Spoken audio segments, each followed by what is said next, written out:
Cubs fans, buckle up because what I'm about to tell you will have you on the edge of your seat, your heart pounding, and your faith in this team tested like never before.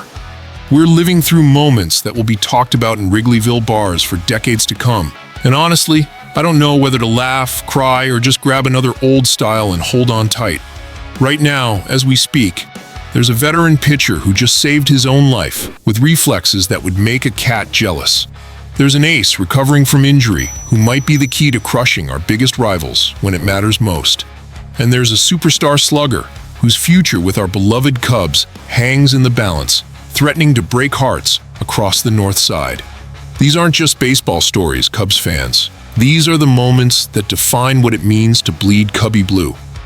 You know that feeling when you're watching a Cubs game and your stomach is in knots because you care too much? That's exactly what these three stories will do to you. We've got life or death moments happening in real time, comeback stories that'll give you goosebumps, and franchise-altering decisions that could shape the next decade of Cubs baseball. And through it all, we're reminded why being a Cubs fan means having the strongest heart in all of sports. Hit that like button if you're ready for this emotional journey. Drop a comment about which story hits you hardest. And make sure you're subscribed, because Cubs fans stick together through every twist and turn. Trust me, you're going to want to share these stories with every Cubs fan you know, because what's happening right now at Wrigley Field and beyond is absolutely incredible. So grab your rally cap, Cubs fans, because we're about to dive into a story that starts with a 105-mile-per-hour missile aimed directly at one of our guys' head, and it only gets more intense from there. Cubs fans, I need you to picture this scene. It's Friday afternoon at our beautiful Wrigley Field. The crowd is buzzing, and then suddenly, complete silence. That collective gasp you heard? That was the sound of 40,000 Cubs fans, watching what could have been an absolute tragedy unfold right before our eyes. Matthew Boyd was on the mound doing what he does best when Mariners shortstop J.P. Crawford absolutely crushed a line drive at 104.7 mpr. And I mean crushed it, directly back at Boyd's head. We're talking about a baseball missile, Cubs fans.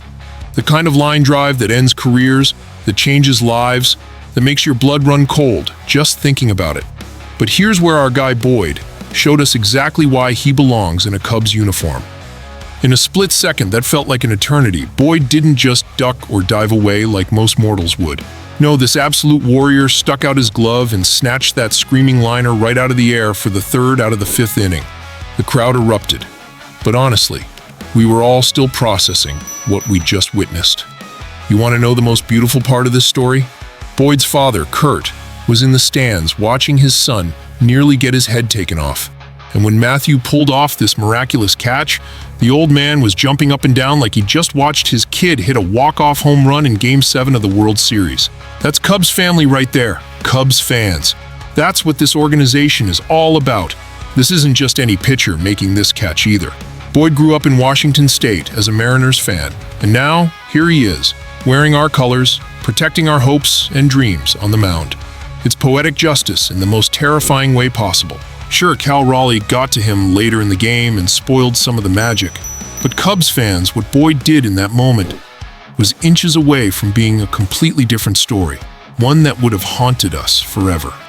Instead, we witnessed what might be the catch of the year, the save of a lifetime, and a moment that perfectly captures what it means to be a Cub. But Boyd's heroics are just the beginning of what's happening with our team right now, because there's another story brewing that could change everything about our upcoming series against those Cardinals we love to hate.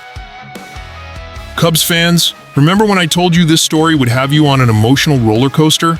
Well, hold on to your hats, because what I'm about to tell you about our rotation could be the game changer we've all been praying for. Or it could leave us heartbroken if things don't go according to plan. Hoda Imanaga, our left-handed ace who's been sidelined since May 4th with that brutal hamstring injury, just took the mound for Chippewa, Iowa Cubs in what could be the most important rehab start of our season.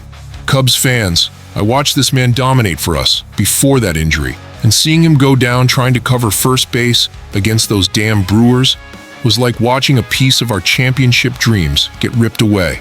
But Friday night, Imanaga reminded us all why we fell in love with him in the first place.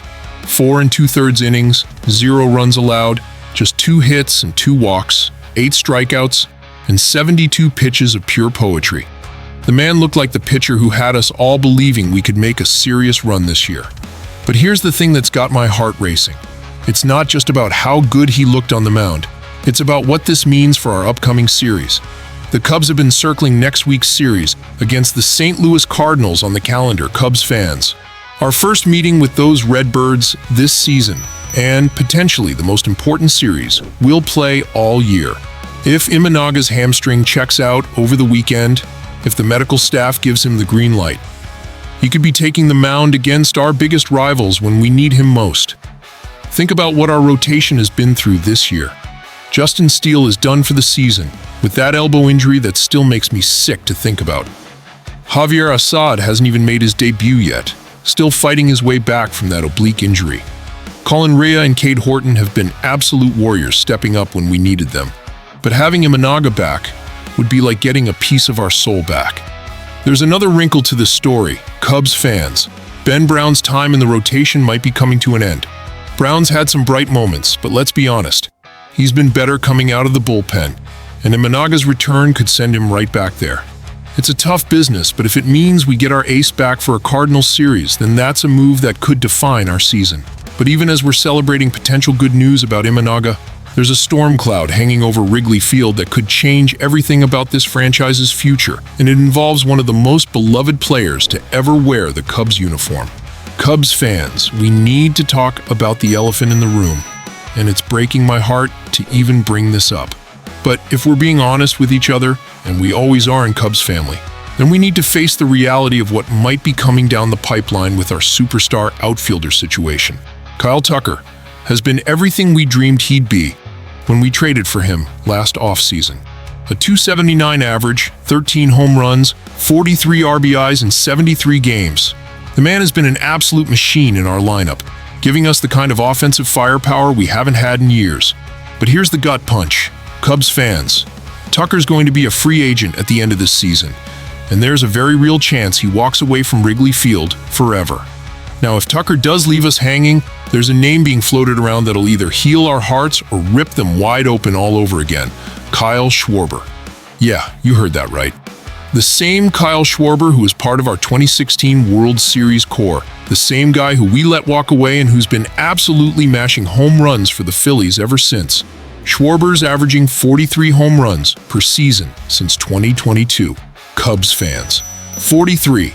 He's got 22 bombs already this year, and he's been a crucial part of Philadelphia's success. The man we once thought would be a cornerstone of our dynasty is out there proving every single day that maybe, just maybe, letting him go was one of the biggest mistakes this franchise ever made.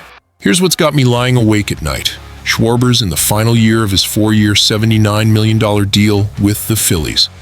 If Tucker walks and Schwarber becomes available, we could be looking at the ultimate redemption story, bringing back a fan favorite who never should have left in the first place. But it's also a painful reminder of how this organization dismantled that 2016 core way too quickly. Cubs fans, I need you to smash that like button if this story is hitting you right in the feels. Drop a comment about whether you think we should go all in to keep Tucker, or if bringing back Schwarber would heal some old wounds. And make sure you're subscribed, because these are the decisions that'll define the next era of Cubs baseball. Think about it. We're watching Matthew Boyd make life-saving catches, praying for Shota Imanaga to get healthy for our biggest series of the year, and potentially facing the reality of losing a superstar while maybe, just maybe, getting a chance to right an old wrong. This is what it means to be a Cubs fan, isn't it? Living on hope, heartbreak, and the eternal belief that next year might finally be the year. What do you think, Cubs fans? Are we building towards something special, or are we just setting ourselves up for another beautiful disaster?